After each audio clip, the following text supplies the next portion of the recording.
Highlights అంటే ఏం చెప్తారు సినిమాలో? మహేష్ బాబు యాక్టింగ్ అంతే. శ్రీలీల డాన్సులు కానీ మహేష్ బాబు ఉన్నాగా అవన్నీ ఎందుకు చూస్తాము.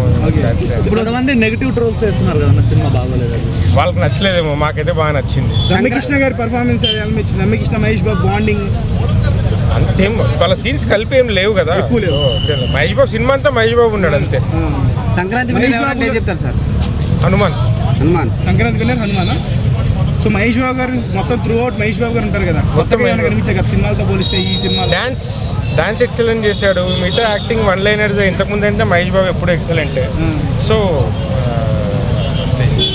అంటే మహేష్ బాబు కూడా బాగా చేశాడు కానీ సంక్రాంతి విన్నర్ మాత్రం హనుమానేనా? సినిమా మొత్తం సినిమా పరంగా హనుమాన్కి పేరు పెట్టడానికి ఏం లేదు. Hanuman is excellent movie, like it's super movie.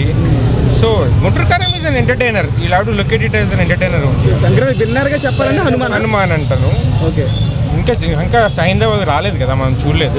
Flop అయితే కాదు, మంచి ఒక యావరేజ్ కంప్లీట్ ఎంటర్టైనరా, ఫ్యామిలీ ఎంటర్టైనరా. హిట్ ఫ్లాప్ నాకు తెలియదు కానీ సినిమా అయితే ఎక్సలెంట్ ఉంది బాస్. మీ వరకు నచ్చింది? నా వరకు చాలా బాగా నచ్చింది.